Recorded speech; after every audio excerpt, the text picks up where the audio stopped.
What is up, ladies and gentlemen? CJ the Cheese DJ here, and we're back with another A to Z of Ark, and this time, guys, we're taking a look at the Dimetrodon. There he is. I was like, where'd he go? Now, these guys are found on all maps except for Aberration, so if you're looking for one on Aberration, good luck, you ain't gonna find him. These guys, I'm kind of on the fence about them. I don't find them 100% useful. I haven't really used them too much to justify them being useful. But nonetheless, they are tameable, and from what I have seen, they can be not bred, but leveled up to be rather useful. So, you're probably wondering what these guys do. Well, these guys act as a portable air conditioner. Now, you can currently see here our hypothermal and hypothermal insulation are at 87 and 87. The Dimetrodon has just walked away from us. Actually, let's just deactivate that, and you guys should see. So, we're currently at 0 hypothermal and 0 hyperthermal. If we chuck on creative mode, I don't think we'll get any extra. Do we get extra? No, we don't.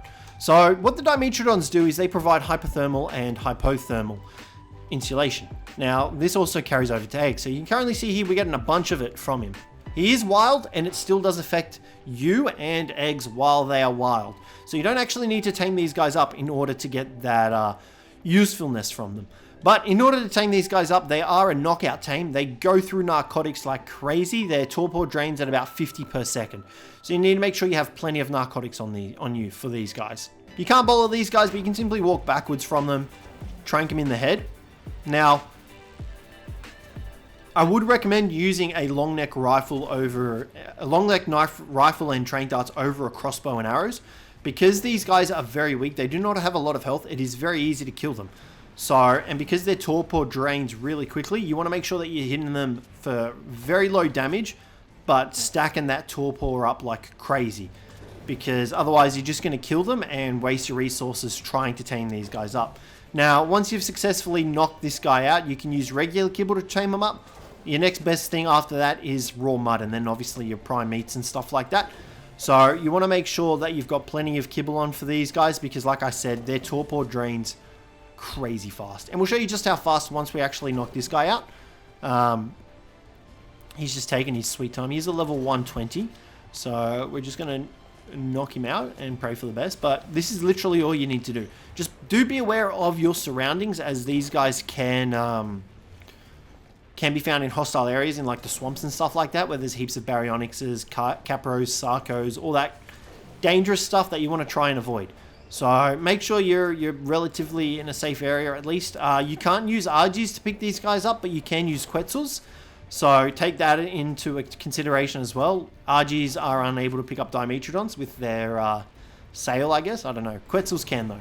So keep that in mind. We're just going to try and knock this guy out. I don't know why he's taking a very long time. We are actually out of trank arrows. Wonderful. Trank darts. Let's bump it up a bit. We'll go shocking trank darts now. See how he likes these ones. He may be getting high on torpor. It looks like he's running away from us. So hopefully this will finish him off. But you can see there he's a bit bloody. So if you were to use trank arrows, you would definitely kill pretty much anything below level 140, I would reckon. So make sure you bring your long neck with some darts, because yeah, you definitely don't want to waste all your resources and then kill this guy. So he's about half health from just using trank arrows. Now we'll jump into his inventory. You'll see his torpor just plummets. It's really fast when it drains, so you need to make sure that you've got plenty of narcotics with you. Otherwise, you're going to be in a bit of a pickle and have wasted all that time for nothing. Now, once you've tamed these guys up, you can see there he's tamed up. You can actually use these guys to incubate eggs. So at the moment, we're getting a hypothermal and hyperthermal insulation of 197. This carries over to eggs. Now, the closer you are to the Dimetrodon, and the closer the eggs are, the more insulation you'll get. Now, another aspect of this is that this guy also gets bonus insulation off leveling up his melee damage. So, what we're going to do, there's no real way for us to give him extra XP. So what we're going to do, we're just going to do this, and he should get a level up.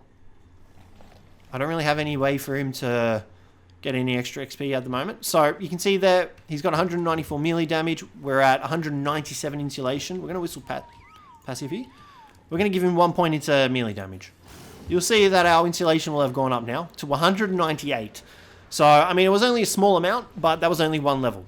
So, he's got another level. This should take it up to 199, and so on and so forth. So, you can actually use this method to incubate eggs. Wyvern eggs, Magmasaur eggs, any eggs. As long as he's got the melee damage to do so, you can incubate them. Now, obviously, we've moved away, so we're going to have less insulation. You want to make sure that the eggs are as close to him as possible. So, what we're going to do real quick, we are going to go with... We're just going to summon in two dinos. For example, this Quetz. We're going to summon in 2 Quetzes. We're going to breed them, and we'll show you how effective he is at incubating eggs. So this completely negates the need to get an air conditioner, because his passiveness, I guess, will provide you with the ability to incubate the eggs. So we've got that one on mating. Let's come over here to another male and enable mating on that. These two are going to make eggs. Remove following. There we go. All right, so these two are going to make eggs. We're going to get the egg to hatch.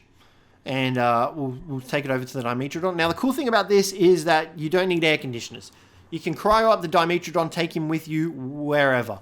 Whereas air conditioners require to be in the one spot. You can't move them unless you're running like S+, and they need an electricity source. Dimetrodon doesn't need any of that. So we're going to chuck the egg down. It's still a bit too hot. So we're going to see... We did use Quetzals, which is probably a bad example because they have... higher temperature requirements, cooler temperature requirements. Alrighty guys, you can see here we gave up on the low level one. We've got a level 450 in here now, and you can see he's incubating this egg with ease. So, standing next to him, let's take a look at how much insulation we get. 434. This guy has melee damage of 311, so his melee damage isn't even that high, and we're getting that sort of insulation from him. So you need to make sure that you've got these guys leveled up in melee damage, and you'll definitely be able to incubate eggs. Now, the cool thing about this as well is that Dimetrodon's insulation will stack. So if you've got multiple of these guys, you're going to be able to incubate any egg because their insulation ability will stack. So for example, we're going to come into the center of the... Okay, we're going to try and get into the center of this Dimetrodon mosh pit. And you'll see we're at 937 hypothermal, 937 hypothermal insulation. So we move further away. Obviously, we're going to lose a little bit of that because you need to be close to them. The closer you are, the more insulation we get. But if we stand right in the middle of them, how much do we get? Okay, 116. So these guys, their insulation stacks. It's definitely worth getting. I would recommend taming up some Dimetrodons if you're going to incubate eggs because they save you a lot of time and they're pretty easy tames to get. Especially now with cryopods and stuff like that. Before, if you didn't have a Quetz, you had no way of getting them back to your base. And it was a pain in the ass, trust me. So yeah, now with cryopods, it makes getting them around a lot easier. Before, you had to get them to follow you, and you had to have a Quetz to pick them up. I remember taming one when there weren't cryopods, and trying to get it back to base was a pain in the butt. But guys, that's going to wrap up the video for today. Hopefully you guys enjoyed this one. If you did, don't forget to leave a like. Subscribe down below for more. But other than that, guys, I will catch you in the next one.